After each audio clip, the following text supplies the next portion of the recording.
ओम शांति। आज आम शुणा 22/8/2026 बाबूंकर महावाक्य।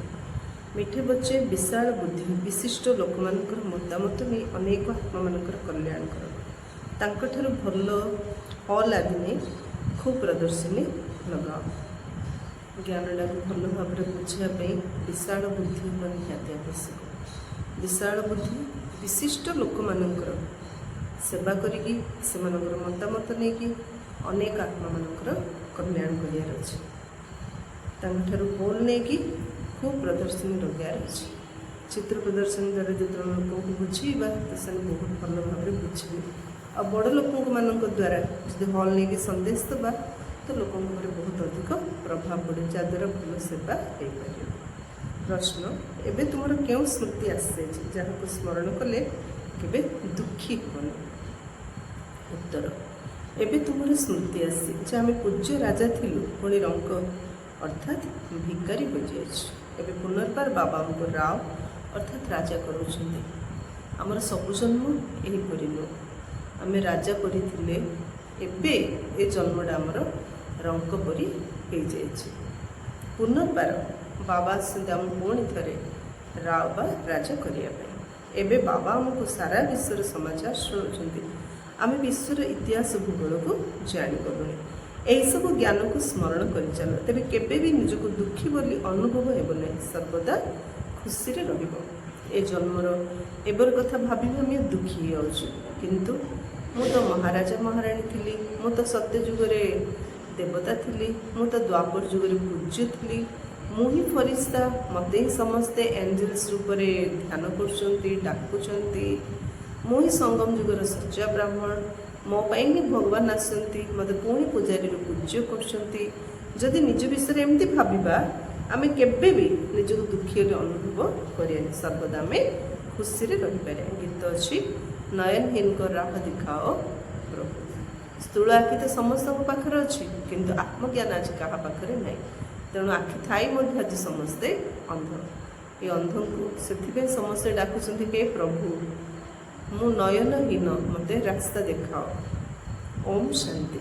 बिगड़ी जाइथिबा मीठा मीठा आत्मिक संतान माने गीत शुणिले पिला माने जानिछन्ति जे बाबांक सहित मिसिबा अथवा बाबांक ठारु संपत्तिर अधिकारी नेबा बहुत सहज। गायन मध्य रही बाबांक ठारु गोटे सेकेंड रे जीवन मुक्तिर संपत्ति मिलुछि। जीवन मुक्ति अर्थात सुख शांति संपत्ति आदिर वर्षा। गोटे शब्द जीवन मुक्ति अर्थ सुख शांति संपत्ति सबु वर्षा आमको प्राप्त होछि। बाबा कौन कहते एवं कौन करार अच्छे बाबा कौन कहते आमको आम मन पकार अच्छे सब बाबा को मन पकार अच्छे कौन भावियार अच्छी बाबा जहाँ कहते सेगुड़िक विषय आमको भावियार अच्छे कौन भाविबा कौन नहीं। बाबा प्रत्येक कथा आमको प्रत्येक मुरली रे शिखौछन्ति। जीवन मुक्ति और जीवन बंधन दुईटी शब्द रही पिलामाने जानिछन्ति। वर्तमान भक्ति मार्ग और रावण राज्य होइथिबारु समस्ते जीवन बंधन रे अछन्ति। बाबा आसी बंधन मुक्त करी संपत्ति देउछन्ति। जेपरि पिला जन्म हेले माता पिता मित्र संबंधी आदि बुझी जाती जे उत्तराधिकारी जन्म है यही कथा बुझा जेपरि सहज अटे सेपरि ताहा मते सहज। पिलामाने कहउछन्ति बाबा कल्प पूर्व सदृश आपण आसी आमको मिली। शरीर पिता जड़े छुआटी जन्म हेले जमी जानूची मोर उत्तराधिकारी मिलगला सेमती आम बाबा को जानीगले माने जमी आम बाबा संपत्तिर उत्तराधिकारी होगले। आपण ही समाज में संपत्ति पाइबार रास्ता मिली। एक तो प्रत्येक जानी नुआ सृष्टि रचयिता भगवान ही अटंती। से आमको धक्का खाइबार अपेक्षा कर भक्ति करूँ आज बाबा सहज ज्ञान और राजयोगर रास्ता मिली। पिला माने निजर अनुभव शुणाउछन्ति कि आम बीके शुणिलु जे दुई जन पिता रही तुम व्यतीत एक कहीं मुखरे कहीपर ना दुई जन पिता अच्छा कहीं क्या गले जो 2 जन पिता पचारिदेव कहीदेव ना से झगड़ा हो आम छड़ा किए कहीपर जे आम समस्त दीटा पिता अच्छा ए दीटा पितांर परिचय आम दौचु ना एबे स्मृति आसूँ एठाकर होते तुरंत स्मृति आसो जे दीटा पिता किए गोटे शरीर पिता आ गोटे आत्मार पिता परम पिता भगवान तो जी एठाकार होता तुरंत स्मृति आसो हाँ स्मृति जो मैंने आसी से माया केबे केबे जोर चापुड़ा लगे विस्मृति कर जे कल्प पूर्वे आसवे पुणी आसिले मन पड़े पुणी मझे मझे माया चापड़ा मार दूसरी अर्थात बाबा को भूल दूसरी एथिरे पिला मानू बहुत खबरदार रहा सावधान भगवान देखुं तेणु आम सब खबरदार होकर रहीबार अच्छे माया जमी आम मन को भूल न दो माया पाखे आम जमी हारी नजा से सब निज निजे अटेंशन दबार स्मृति तो बाबा देइछन्ति पवित्रतार कंकण सशक्त भाव बांधवा रक्षाबंधन रहस्य कौन ताहा तो तुम एवं जानुच किए यही प्रतिज्ञा करैछन्ति काम विकार तो महाशत्रु अटे रक्षाबंधन प्रतिज्ञा किए कर बाबा कर कारण काम विकार महाशत्रु परमात्मा महामित्र आसीचंती आमको परम शत्रु उपरे विजय प्राप्त करने तेणु आमको बाबा प्रतिज्ञा करोचंती से पवित्रतार प्रतिज्ञा आम समस्ते रक्षाबंधन पर्व पालन करमती कहते ना ये कथा ना तू कानी गंठी बांधि तो मन भूल सेमती हाथ में गंठी बांधि कहते पिले पवित्र हुओ जोगी हुओ रक्षाबंधन रहस्य कौन ताहा तो तुम एवं जानुछ किए यही प्रतिज्ञा करते काम विकार तो महाशत्रु एटे बाबा कहते मो साथी प्रतिज्ञा कर जे केबे हेले पतित हेबी ना एवं मते अर्थात बाबा को मन पकेले अधा कल्पर पाप जली भस्म हो बाबा ग्यारंटी दौरान किंतु एक कथा तो संतान मान बुझी बाबा ग्यारंटी दौरान तेज एक कथा तो ठीक अटे ना बणिया माने कौन ग्यारंटी देवे जे आम पुराणा अलंकार नुआ करदेबू यह तो तंकर काम अटे ना बाबा ग्यारंटी देले आउे बाबा कहले कौन मु ग्यारंटी देवी एटा साधारण सत्य कथा जमी बणिया के ग्यारंटी दब कि से तो तार कर्तव्य ता पाख पुराणा सुना आम जो नौचु से सुना को आउटिकी निआरे से राम बाहर कर दूची राम बाहर करदे माने से सुना प्योर होगा ठीक सेमती से ग्यारंटी कौन दब से तो तार कर्म दैनंदिन कर्म सेमती बाबा कहते मुझे तुम कौन ग्यारंटी एटा तो मोर कर्तव्य मोर कर्म जे मुझे दुनिया को आसूची आ मो सहित जो तुम मिशुच मत आत्माली भाव ध्यान कर जोग अग्नि रे ऑटोमेटिक तुम सब पाप भस्म हो जाऊँ कौन आम परमात्मा ग्यारंटी दौरान निजुक आत्मा भावी जब मत परमात्मा को ध्यान करे तुम जन्म जन्मर विकर्म विनाश हम तो बाबा से कथा आहरी क्लीयर करते ग्यारंटी कौन है सत्य कथा जमी आत्मा भावी मत निश्चय कर ध्यान कर ऑटोमेटिक तुम रामी तुम पाप सब कटिज तेणु बाबा बुझाऊँ आत्मार ही खाद पड़ी किपरि सत रज तुम आसुँच बहुत सहज अटे चित्र या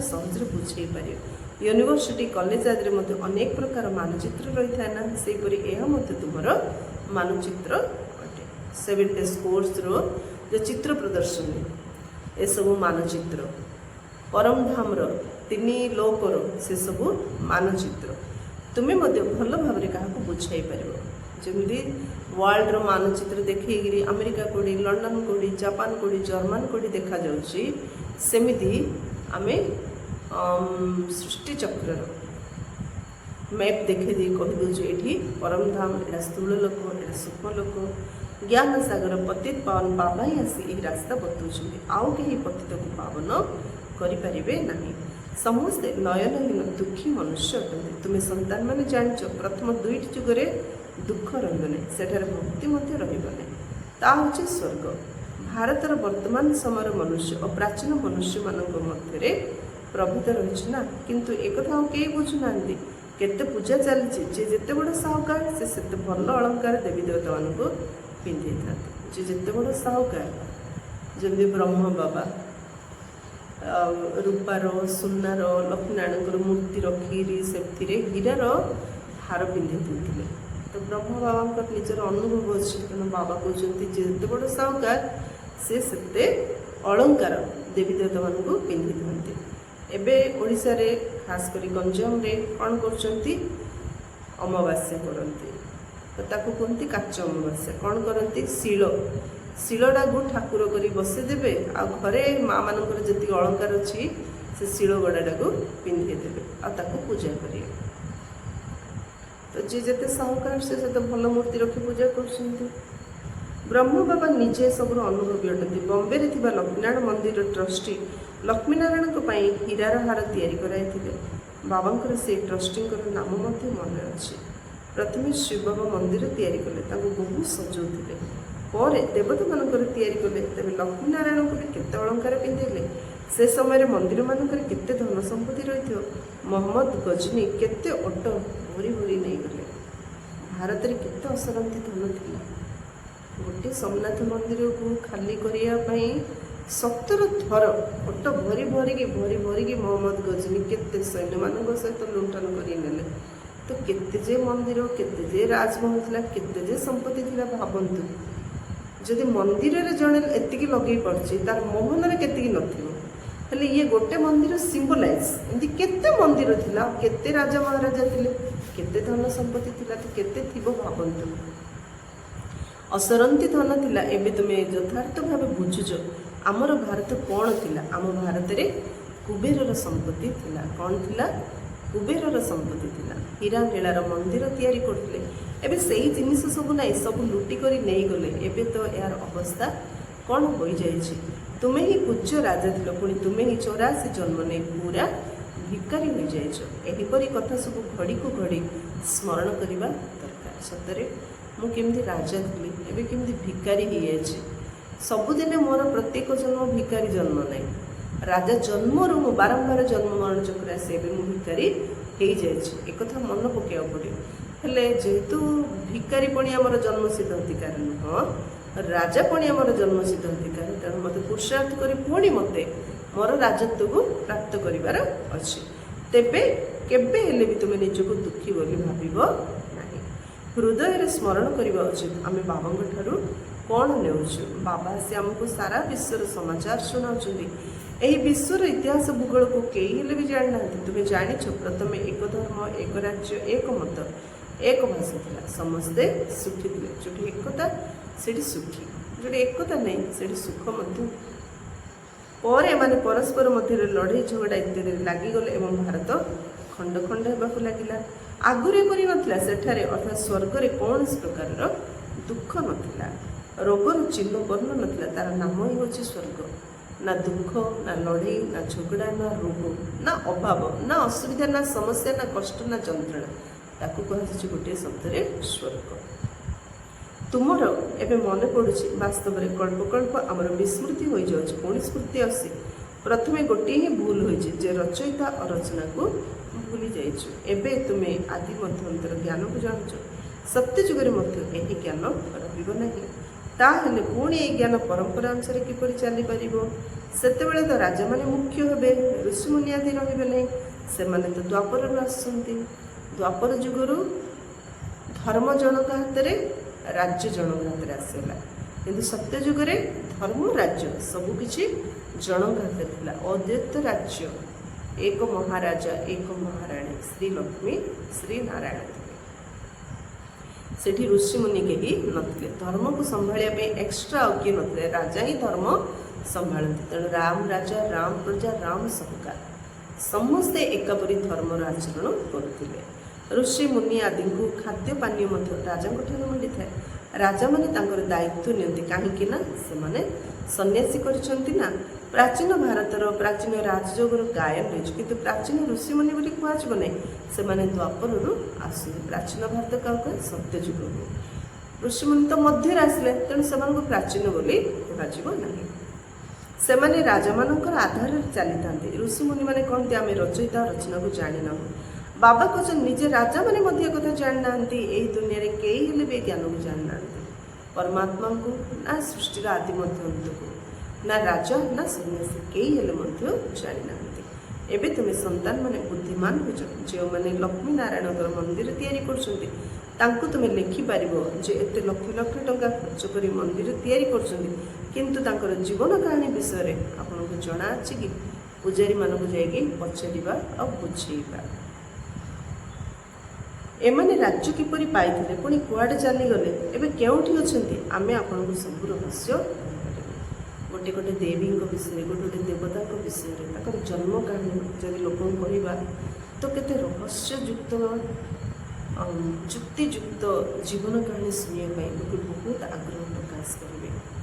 ଯେ ଯେଉଁ ଠାକୁରାଣୀକୁ ଠାକୁରଙ୍କୁ ମାନୁଛନ୍ତି, ଆମେ କହିବା ସେ ଠାକୁର କେଉଁଠି ଅଛନ୍ତି, ଏବେ ସେ କ'ଣ କରୁଛନ୍ତି, ଆ ପୂର୍ବରୁ କ'ଣ ଥିଲେ, ଏବେ କ'ଣ କରୁଛନ୍ତି, ଭବିଷ୍ୟତରେ କେଉଁଠି ଆସିବେ, ଯଦି କହିବା ସମସ୍ତେ ବହୁତ ଇଣ୍ଟରେଷ୍ଟ ଦେଇକି ଶୁଣିବେ। ତାଙ୍କୁ ଏହିପରି ଲେଖିପାରିବ। ତୁମେ ପିଲାମାନେ ତ ପ୍ରତ୍ୟେକଙ୍କର ଜୀବନ କାହାଣୀକୁ ଜାଣିସାରିଛ, ତେଣୁ କାହିଁକି ଲେଖିବନି? ଆମକୁ ସମୟ ଦେଲେ ଆମେ ଜଣ ଜଣଙ୍କର ଜୀବନ କାହାଣୀ ବତାଇବ। ଯେଉଁମାନେ ଶିବଙ୍କର ମନ୍ଦିର ତିଆରି କରୁଛନ୍ତି ତାଙ୍କୁ ମଧ୍ୟ ତୁମେ ଲେଖିପାରିବ। ବନାରସରେ ଶିବଙ୍କର କେତେ ବଡ଼ ମନ୍ଦିର ଅଛି, ସେଠାରେ ମଧ୍ୟ ଟ୍ରଷ୍ଟିର ଲୋକମାନେ ଥିବେ।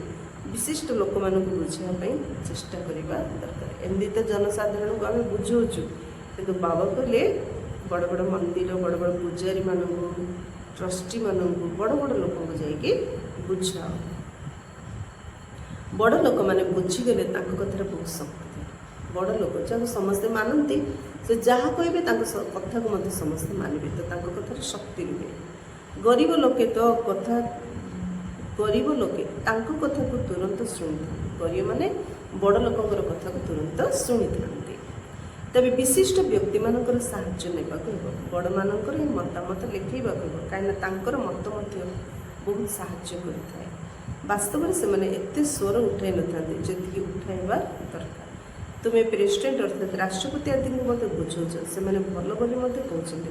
ମୁଖ୍ୟମନ୍ତ୍ରୀ, ରାଜ୍ୟପାଳ ଆଦି ଉଦ୍ଘାଟନ କରୁଛନ୍ତି, ଲେଖୁଛନ୍ତି MBK ଈଶ୍ୱର ପ୍ରାପ୍ତିର ବହୁତ ସହଜ ରାସ୍ତା ବତାଉଛନ୍ତି। ବଡ଼ ବଡ଼ ଲୋକଙ୍କୁ ଡାକିରି ଆମେ ଯେକୌଣସି ପ୍ରୋଗ୍ରାମ, ବିଲ୍ଡିଂ, ପ୍ରଦର୍ଶନୀ, ଉଦ୍ଘାଟନ କ'ଣ ପାଇଁ କରୁଛୁ, ସେମାନେ ବୁଝିବା ପାଇଁ ଅଧିକ ସମୟ ଦେଉନାହାନ୍ତି। ତ ଉଦ୍ଘାଟନ କରିବା ନାଁରେ ଡାକିଲେ ସେମାନେ ଆସୁଛନ୍ତି, ସେମାନଙ୍କ ଦ୍ୱାରା ଉଦ୍ଘାଟନ କରାଉଛୁ, ପ୍ଲସ୍ ବାବାଙ୍କର ସନ୍ଦେଶ ଦେଉଛୁ। ତ ସେତେବେଳେ ତାଙ୍କୁ ମତ ଲେଖିବାକୁ କହିଲେ ସେମାନେ ନିଜର ମତାମତ ପ୍ରକାଶ କରୁଛନ୍ତି ଯେ ଏମାନେ କୁମାରୀମାନେ ଈଶ୍ୱର ପ୍ରାପ୍ତିର ବହୁତ ସହଜ ରାସ୍ତା ବତାଉଛନ୍ତି, କିନ୍ତୁ ଈଶ୍ୱର କେଉଁ ପ୍ରକାରର ଜିନିଷ ଏ କଥା ସେମାନେ କିଛି ହେଲେ ବୁଝୁନାହାନ୍ତି। ତାଙ୍କୁ ଜାଗା ଭଲ ଲାଗୁଛି, ଭାଇ ଭଉଣୀମାନେ ଭଲ ଲାଗୁଛନ୍ତି, ଭାଇବ୍ରେସନ୍ ଭଲ ଲାଗୁଛି, ମାତ୍ର ଈଶ୍ୱର କିଏ, କ'ଣ, ଈଶ୍ୱରଙ୍କର ସତ୍ୟ ପରିଚୟ ସେମାନେ କିଛି ହେଲେ ବୁଝୁନାହାନ୍ତି।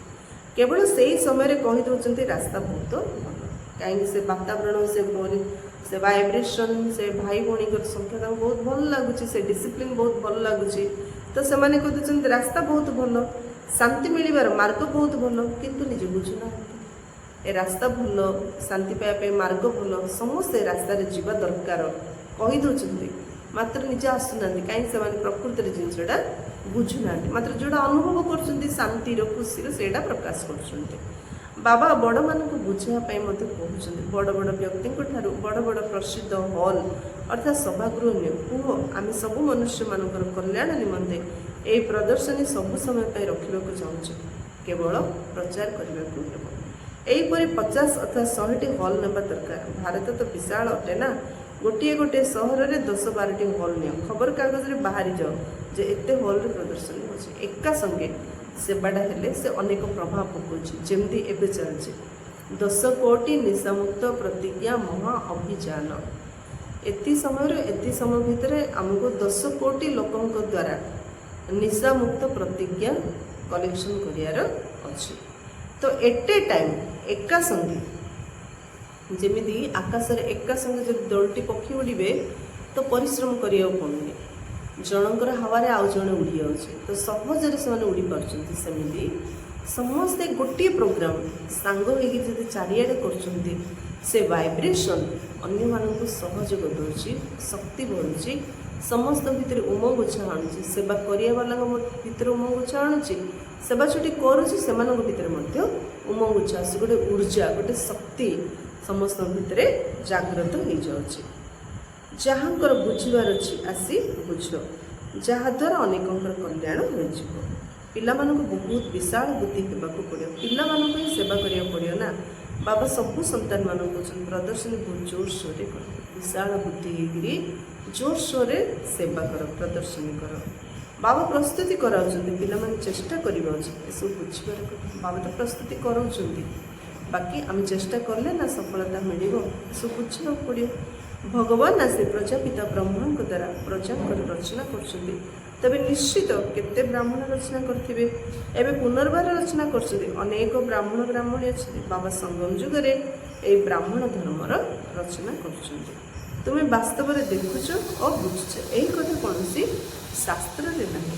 ତୁମେ ପିଲାମାନେ ଜାଣିଛ ଯେ ଯେତେବେଳେ ପତିତ ଦୁନିଆକୁ ପାବନ କରିବାକୁ ହୁଏ ସେତେବେଳେ ବାବା ଆସିଥାନ୍ତି। ଏକଥା ମଧ୍ୟ ଜାଣିଛ ଯେ ପରମାତ୍ମା ପ୍ରଜାପିତା ବ୍ରହ୍ମାଙ୍କ ଦ୍ୱାରା ହିଁ ରଚନା କରୁଛନ୍ତି, କିନ୍ତୁ କେବେ ରଚନା କରୁଛନ୍ତି ଏକଥା ଅନ୍ୟମାନେ ବୁଝୁନାହାନ୍ତି। ବ୍ରହ୍ମାଙ୍କ ଦ୍ୱାରା ନୂଆ ସୃଷ୍ଟିର ରଚନା ହେଲା, ପରମାତ୍ମା ବ୍ରହ୍ମାଙ୍କ ଦ୍ୱାରା କଲେ, କେବେ କଲେ, କେମିତି କଲେ ଏକଥା କାହାକୁ ଜଣା ନାହିଁ। ସେମାନେ ଭାବୁଛନ୍ତି କୌଣସି ନୂଆ ବିଶ୍ୱ ରଚନା କରିଥିବେ। ବ୍ରହ୍ମାଙ୍କୁ ତ ସୂକ୍ଷ୍ମବତନରେ ଅଛନ୍ତି ବୋଲି ଭାବୁଛନ୍ତି। ଏବେ ତୁମେ ଜାଣୁଛ ପ୍ରଜାପିତା ବ୍ରହ୍ମା ତ ଏଇଠାରେ ଅଛନ୍ତି।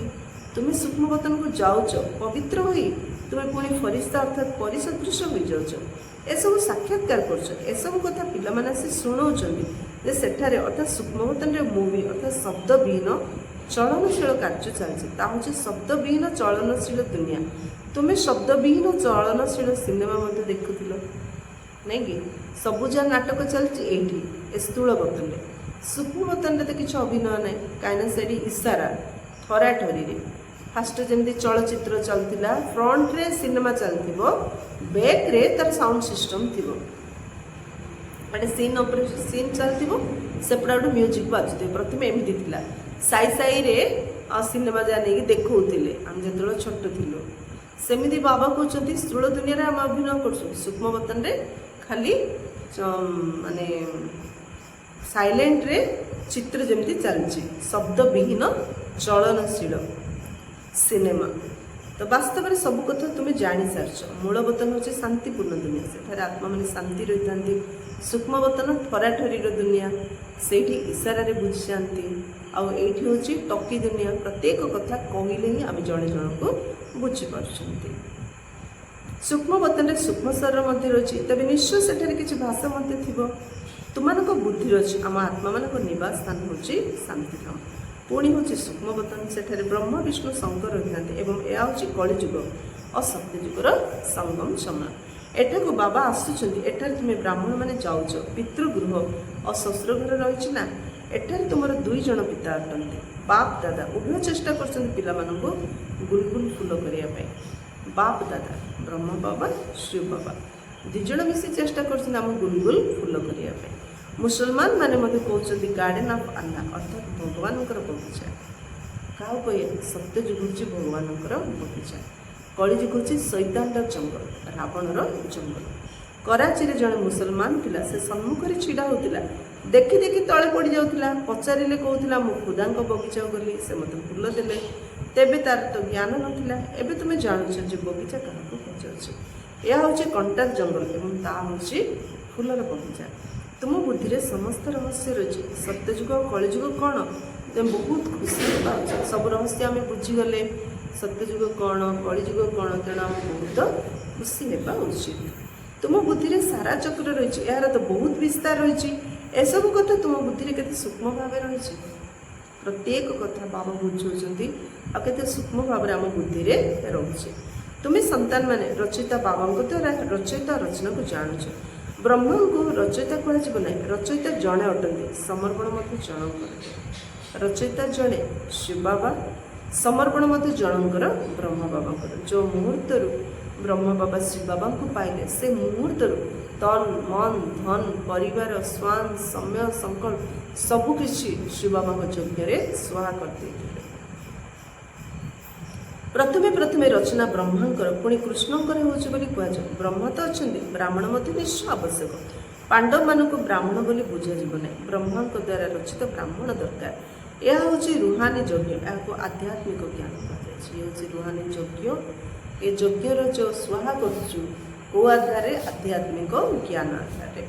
ଆତ୍ମାମାନଙ୍କୁ ସେଇ ବାବା ହିଁ ଜ୍ଞାନ ଦେବେ। ତୁମେ ଜାଣିଛ ଆମକୁ କୌଣସି ମନୁଷ୍ୟ ପାଠ ପଢ଼ୁନାହାନ୍ତି, ସବୁ ଆତ୍ମାମାନଙ୍କୁ ବାବା ପାଠ ପଢ଼ାଉଛନ୍ତି। ସମସ୍ତେ ମଧ୍ୟ କହନ୍ତି ବ୍ରହ୍ମଙ୍କ ଦ୍ୱାରା ସ୍ଥାପନା। कृष्णଙ୍କ द्वारा स्थापना कहुनि ताहा तो हो पार ना ब्रह्मांक द्वारा स्थापना किए कराउछन्ति कौन कृष्ण ना परमपिता परमात्मा कर विष्णु द्वारा पालना होछि ब्रह्मा और विष्णुकर केते अभिनय रही ब्रह्मा मुख वंशावली माने ही जाई विष्णुपुरी देवता होछन्ति ब्रह्मार विष्णु विष्णुर ब्रह्मा होछन्ति एक कथा मते पिला मानकु बुझा जायछि ब्रह्मार विष्णु हेबारे 1 सेकेंड विष्णुर ब्रह्मा हेबारे 84 जन्म लागुछि यह केते आश्चर्यजनक कथा एक कथा केही हेले भी बुझी परिबे नै यह होछि सीमित कथा बेहद्र बाबांक ठारू बेहद्र पाठ पढ़ी बेहद्र राज्य नेबाकु हेबो बेहद्र बाबांक ठारू बेहद्र पाठ पढ़ी बेहद्र राज्य नेबाकु हेबो सृष्टि चक्र को जानिबाकु हेबो आत्मा ही शरीर द्वारा जानुछि सृष्टि चक्र को आत्मा ही जानुछि शरीर द्वारा एपरि नुह जे शरीर आत्मा द्वारा ज्ञान नोछि आत्मा ही ज्ञान नोछि तुम्हें केते खुशी होछ एहीपरि आंतरिक गुप्त खुशी रहबा अछि बाबांकर कथा शुणिले केते खुशी लागुछि बाबा कहले सब बेले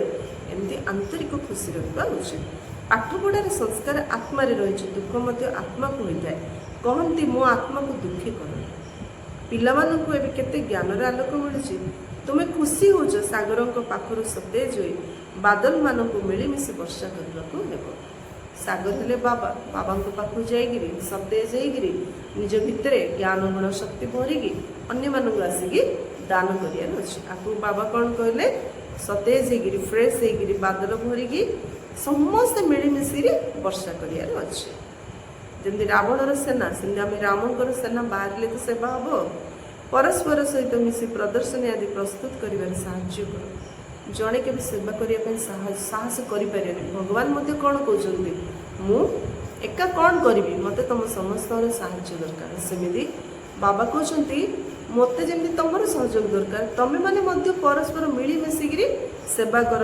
प्रदर्शनी कर एप्रति आग्रह रहा दरकार केवल सेवा सेवा और सेवा आग्रह रहा दरकार बस दुनिया रे कहते ना बड़ स्वप्न देख उच्च लक्ष्य रख माने के डॉक्टर के इंजीनियर के मिलिट्री आर्मी हेबी एमती सब स्वप्न कहते आमर लक्ष्य आमर स्वप्न कौन है उचित सेवा सेवा और सेवा कहीं सेवा द्वारा ही आमर शरीर मन धन समय संकल्प निश्वास सबकि सफल हो सेवा द्वारा ही आम पुण्यर खाता जमा कर सेवा कले ही आमको खुशी लगे सेवा कले ही बाबा दृष्टि आम सब रहा सेवा कले ही बाबा कहे मत एमतिया पिला दरकार बाबा आमको मन पकड़े सेवा कले लोकंर आशीर्वाद मिल बाबांकर आशीर्वाद मिल जो बाबांकर प्लस भगवान आशीर्वाद मिल आम मन को बहुत शांति मिले आम देह निरोगी रहे आम बहुत खुशी लगे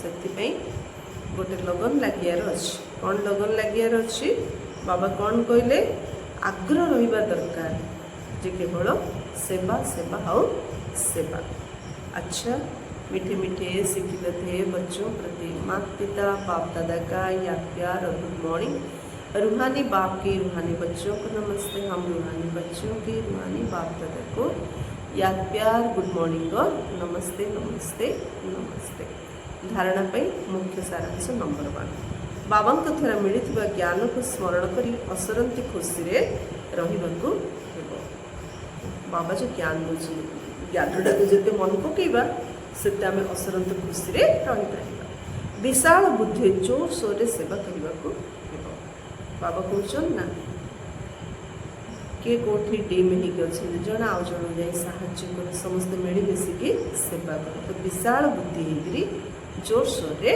सेवा करियार अच्छे जमी दादी दीदी मान से हजार हजार भाई भौणी मैंने एकाठी होगी जो हजार हजार संख्यार भाई भौणी मैंने एकाठी सेवा कले एवं चलती आमर निशा मुक्त प्रतिज्ञा महाअभियान सेमती वेराइटी प्रकार सेवा जोर सोर समस्ते मिलमिशि कर बाबा कहते सेकेंड बाबा द्वारा मिलता स्मृति को केबे भूली जीवार ना कौन बाबा मन पकईदे जे आमे ही महाराजा महाराणी थिले राजा थिले राव थिले आमे ही रंग हो जाए तो बाबा पुणी आसने आम रंगरू राव करने दरिद्र राजा करने तो मु राजा थिली आउ थे जगी हूँ राजा होगापी ए दुखर समय दुखर दिन तो अल्प समय जमी भावा ताहले आमे दुखटा को ए जीवन दुख को आम भूली जापर पवित्र रहिबार बाबांक पाखरे जो प्रतिज्ञा करछि ताको संपूर्ण रूपे पालन करबाकू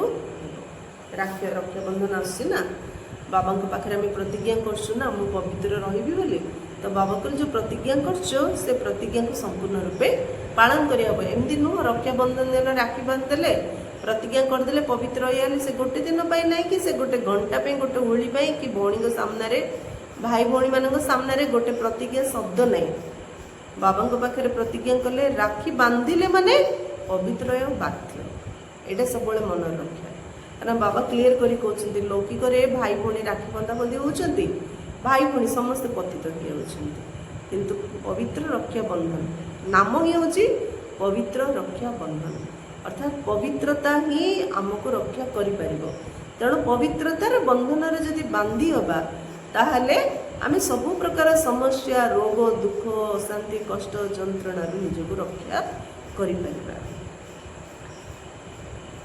वरदान न्यारा हेबार अभ्यास द्वारा फरिश्ता रूपर साक्षात्कार कराउथिबा निरंतर सहयोगी भव जेपरि कोनोसी वस्त्र को धारण करिबा बा ना करिबा न करिबा निज हाथ रे अछि सेहीपरि अनुभव ए शरीर को वस्त्र पाई मध्य को ड्रेस पिंधिबा न पिंधिबा निज इच्छा ठीक सेमिति अनुभव शरीर सहित मो आत्मा जितेबाला इच्छा कली शरीर भितर अवतरण कली जितेबाला चाहिए से शरीर मु अलग हो ड्रेस पिंधिला परी ड्रेसटा जमी आम सहज पिंधुचु बाहर करछु सेमती मो आत्मा शरीर को धारण करछि शरीर बाहर जाउछि सेति सहज अनुभव जपरि वस्त्र को धारण करी कार्य कर कार्य शेष हेबा परे वस्त्र ठारू अलग होगला सेहीपरि शरीर एवं आत्मा उभय अलग अलग अटंती यह चलवा बुझा समय अनुभव हो तेबे कह निरंतर सहज जोगी कड़े प्रोग्राम अच्छी काम अच्छी ड्रेस पिंधि गले बास घर को आसीगले से ड्रेसटा बाहर करदे फ्री लगुच सेमती गोटे फ्री ड्रेस गोटे पिंधिदेले ठीक सेमती जिते सेवा कम पूरा ध्यान देकर करमती कमटा सरीगला सेवाटा सरीगला सेमती से प्रकार वस्त्र को शरीर रूप को वस्त्र डिटाच अशरीर होबार अभ्यास करार अच्छी थे बाबा प्रकाशमणि दादी थी समय जो नुआ नुआ बहुत संख्यार भाई भाई मैंने आसिले तो सेवार प्रेशर तो पड़ला तो दादी देह प्रकाशमणि दादी देह बेसी असुस्थ होबार लगे से बाबा दादी को डकेले कारण से बाबा बारंबार बारंबार आसते ना बाबा दादी को डकेले आ दादी को कहले जे गोटे महामंत्र नुहे कौन जिते सेवा पड़ू जिते सेवा होते भाई भाई आसतु गोटे अभ्यास कर अशरीरी हबार इंजेक्शन गोटे इंजेक्शन अशरीर हबार इंजेक्शन ने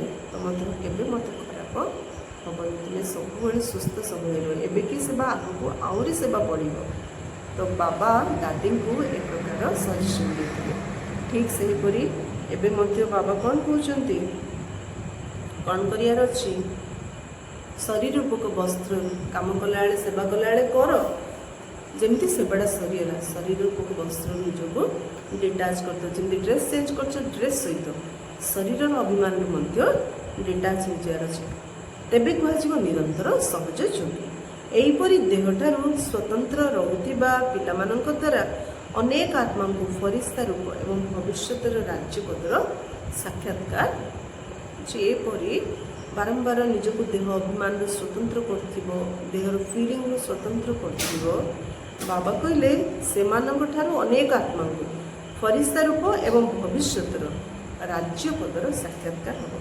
अंतिम समय यही सेवा द्वारा ही प्रभाव विस्तार हो चिंता आम हल्का हो फरिश्तापणर अनुभव करवा न्यारा प्यारार स्थिति रहा बाबा कहले शेष समय अंतिम समय यही सेवा द्वारा ही प्रभाव विस्तार हो स्लोगान संगम जुगर गोटे सेकेंड मध्य व्यर्थ नष्ट करवा अर्थात गोटे वर्ष नष्ट करवा संगम जुगर गोटे सेकेंड कल्पर गोटे वर्ष सहित समान तेणु गोटे गोटे सेकेंड को जब सफल करवा ताहले सारा कल्प सारा अभिनय आमर सारा रोल सफल हो अव्यक्त इशारा अपवित्रतार बीज को समाप्त कर संपूर्ण स्वच्छ अर्थात पवित्र हुए ब्राह्मण जीवनर आंतरिक संपत्ति जहाँकि सर्वदा सुख स्वरूप शांति स्वरूप तथा मनर संतुष्टता अटे ତାର ଅନୁଭବ କରିବା ପାଇଁ ମାନସିକ ପବିତ୍ରତା ଦରକାର। ଆମେ ବ୍ରାହ୍ମଣ, ଆମ ଜୀବନର ଆନ୍ତରିକ ସମ୍ପତ୍ତି ହେଉଛି ସୁଖ ସ୍ୱରୂପ, ଶାନ୍ତ ସ୍ୱରୂପ ତଥା ମନର ସନ୍ତୁଷ୍ଟତା। ତାର ଅନୁଭବ କରିବା ପାଇଁ ଆମ ଦରକାର ମାନସିକ ପବିତ୍ରତା। ଏହାକୁ ଜମା କରିବାର ବିଧି ହେଲା ମନ, ବଚନ, କର୍ମରେ ପବିତ୍ରତା। କାରଣ ପବିତ୍ରତା ହିଁ ବ୍ରାହ୍ମଣ ଜୀବନର ମୂଳଦୁଆ ଅଟେ। ସେବାରେ ସଫଳତା ପ୍ରାପ୍ତି କରିବାର ଆଧାର ମଧ୍ୟ ପବିତ୍ରତା ଅଟେ। ଏହାକୁ ଜମା କରିବାର ବିଧି, ଆନ୍ତରିକ ସମ୍ପତ୍ତିକୁ ଜମା କରିବାର ବିଧି ହେଲା ମନ, ବଚନ, କର୍ମରେ ପବିତ୍ରତାକୁ ଧାରଣ କରେ। କାରଣ ପବିତ୍ରତା ହିଁ ବ୍ରାହ୍ମଣ ଜୀବନର ମୂଳଦୁଆ ଅଟେ। ଯେତେ ଗୁଣ ଥିଲେ ଥାଉ, ଯଦି ପତିତ ହେଇଗଲେ ତାହେଲେ ଆମ ମନ ଖାଉଛି ନା, ଆମେ ଜାଣିପାରୁଛୁ ନା ପୁରୁଷାର୍ଥରେ ମୁଁ ବହୁତ ପଛକୁ ଅଛି। ତେଣୁ ବାବା କହିଲେ ସେବାରେ ସଫଳତା ପ୍ରାପ୍ତି କରିବାର ଆଧାର ମଧ୍ୟ ପବିତ୍ରତା ଅଟେ। ସଂକଳ୍ପରେ ବା ବାଣୀରେ ମଧ୍ୟ ଅନ୍ୟ କୌଣସି ଭାବନାର ମିଶ୍ରଣ ନ ହେଉ। ନା ସଂକଳ୍ପରେ ନା ବାଣୀରେ ଅନ୍ୟ କୌଣସି ଭାବନା ମିଶ୍ରଣ ନ ହେଉ। ଭାବନାରେ ମଧ୍ୟ ପବିତ୍ରତା ଏବଂ ଭାବ ଅର୍ଥାତ୍ ଉଦ୍ଦେଶ୍ୟରେ ମଧ୍ୟ ପବିତ୍ରତା ରହୁ। ଭାବନାରେ ମଧ୍ୟ ପବିତ୍ରତା, ଭାବ ଅର୍ଥାତ୍ ଉଦ୍ଦେଶ୍ୟରେ ମଧ୍ୟ ପବିତ୍ରତା ରହୁ। ଆଚ୍ଛା, ଓମ୍ ଶାନ୍ତି।